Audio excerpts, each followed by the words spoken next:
पोई सागरे आपण चिंगुड़ी बनैकी तो खाइथिबे किंतु कखारु पत्र रे आपण थरे चिंगुड़ी बनैकी खांतु देखिबे पोई साग को टक्कर देला भली एई रेसिपी आपण सब बेले बनेबे। पोई साग चिंगुड़ी घांट को टक्कर दब आम ओडिशार पारंपरिक कखारु पत्र चिंगुड़ी घांट। चलंतु बनेबा प्रोसेस बहुत सहज, आपण माने वीडियो को एंड पर्यंत देखिबे। जदि भले लागिबो लाइक शेयर कमेंट सब्सक्राइब निश्चित भाव में करिवे।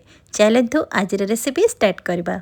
कखारु पत्र चिंगुड़ी घांट बनवाई आम ये कखारु पत्र किसी नहीं आपण फ्रेश कौलिया कखारु पत्र देखिकी नेबे, जेमिति कि बेसी बुढ़ा पत्र नेबेनी कि बेसी पोक लगी पत्र नेबेनी। कौलिया पत्र देखिकी नेबे, आपण मेम्बर अनुसार आपण से अनुसार सब जिनसर क्वांटिटी अधिक करके नहीं पारिबे। मु एठी अल्प कखारु पत्र नहीं, पत्र गुड़ी को भलसे परिष्कार करने ध्यान रखिए, से पोक गुड़ी को लगी थाए तो आपण भलसे परिष्कार कर सारा परे पत्रर पछ भागरे एइभली भाबरे आपण सूता टाइप रे बाहर आपण डेम्फोरु एइभली भाबरे बाहर करिनेबे। जेतिकी तार सूता थिबो बाहरी आसीबो आ पत्र गुड़ी को कौलिया हो जिवो। एई सूता गुड़ी को बाहरी आसिले ना साग गुड़ी को नरम हो सारा परे खाइबा को भल लागे। सेतिपई आपण सब पत्र रे ध्यान रखिकी एइभली भाबरे सूता को बाहर कर सारा परे भल से बाछिकी ताकू आमे काटी नबा। बेसी चुन चुन करेंगे, यही भाव में मीडियम साइज रे साग को काटिबे। एबे साग को काटी सारा परे ताकू आमे धोईकी साइड रखिबा। कखारु पत्र तो आमे काटी सारे, एठी आमे नैचंती कखारु डंक। तो एई डंक गुड़ी को भी आपण नेबे, टिके कौलिया देखिकी नेबे। आ डंकर भी एमती सूता टाइप रे बाहरिबो, ताकू आपण बाहर करके सब जिनस धोईकी रखि नेबे।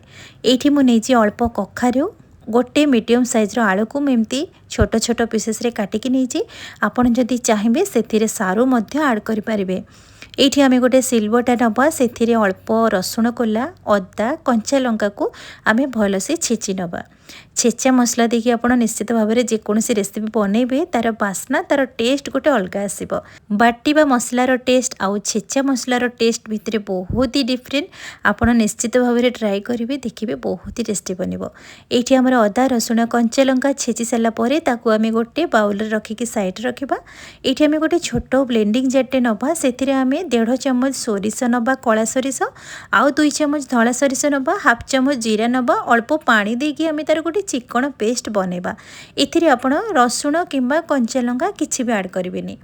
मसला बटा सब हमर रेडी हो गला। एबे चलंतु कढ़ईटे बसेबा गैस रे। कढ़ई गरम हो सारे से आमे 3 ରୁ 4 चम्मच सोरिष तेल ऐड करबा। अल्प फुटण एठी छुंक लगेबा। गोटे मीडियम साइज रो पियाज को मुझे काटिके ऐड करिछि। पियाज टिके हल्का भाजी सारा परे आमे जो छेचा मसला रेडी करके रखिथिले अदा रसुण कंचा लंकार छेचा को एठी ऐड करबा। एठी बेसी पियाज को गोल्डन कलर करिवेनी, जेमिति अलगा रेसिपी रे आमे गोल्डन कलर हैला पर्यंत पियाज को भाजंती। एई रेसिपी रे आपण बेसी गोल्डन करिवेनी, हल्का भाजी सारा परे अदा रसुण छेचा को ऐड करबा। तापरे भल से मिक्स कर सारा परे एठी सब परिबा को एठी धोईकी ऐड करबा। एथिरे मो कखारु डंक कखारु आलू मु एठी ऐड करिछि। एथिरे आपण जनी मध्य ऐड करि परिबे, सारू मध्य ऐड करि परिबे, माटी आलू मध्य ऐड करि परिबे। एबे परिबा को 2 मिनिट पर्यंत टिके हल्का भाजीबा। गैस रो फ्लेम को मीडियम रे रखिबे। परिबा टिके हल्का भाजी हिसले आमे एथिरे गोटे टमाटो एठी ऐड करबा। आपन को जदि पसंद टमाटो ऐड करिवे नहले स्किप करिवे। ता सहित आमे स्वाद अनुसार लूण दे दबा, अल्प हळदी गुंड अल्प लंका गुंड सब जिनस को एठी मिक्स करबा। एथिरे भी आमे बाकी मसला किछि भी ऐड करबानी, बाहर मसला किछि भी एथिरे यूज होबनी। देखिबे एई भली सिंपल रे बनेबे ना एते टेस्ट आसीबो, आपण सब बेले बनेकी खाइबे।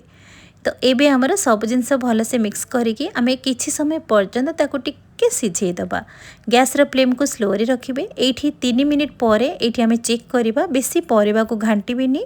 तो 3 मिनिट परे एठी परिबा को टिके भल से मिक्स कर सला परे एथिरे आमे ऐड करिबा जो सोरिष बटा एठी आमे बनेकी रखिथिले, सोरिष बटा को एथिरे ऐड करिबा। ता सहित मसला धुआ पानी आमे हाफ कप ऐड करिबा। एठी मो नेछि गोटे गिना भजा चिंगुड़ी माछ। आपण प्रथमरु चिंगुड़ी को भाजिकी रखी देइथिबे, तापरे आपण को बनेवा पई इजी हबो। तो मो प्रथमरु माछ को भाजिकी रखी देइथिले। तो सिंपल लूण हळदी गोळेकी मो माछ को रेडी करिकी ताको भाजिकी रखिथिले। चिंगुड़ी माछ को देइ सला परे कखारु पत्र को धोईकी रखिथिले आमे कखारु पत्र को एठी ऐड करबा। एथिरे जदि आपण चाहिबे कखारु फूल मध्य काटिकी एथिरे ऐड करि परिबे। एबे आमे सब जिनस को भल से मिक्स करबा। 2 ରୁ 3 मिनिट पर्यंत ताको भल से कसिबा।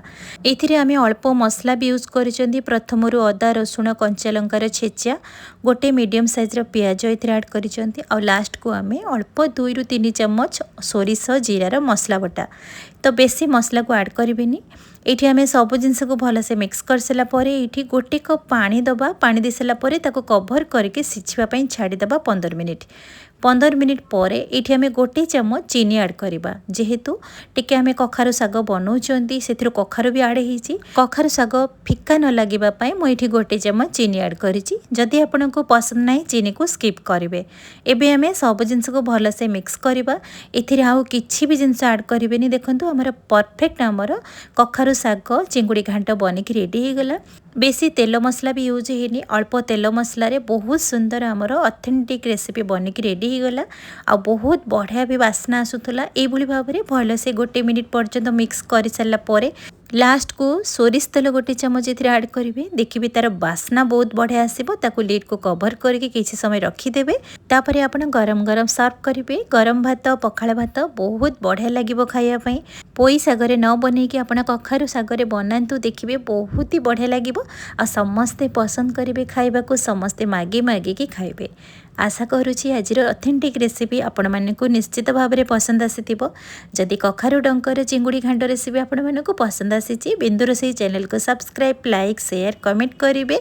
फेसबुक पेज रे देखुतिले फॉलो आउ लाइक करिवे। पुणी देखा हबो नुवा रेसिपी सहित। रहुछि नमस्कार।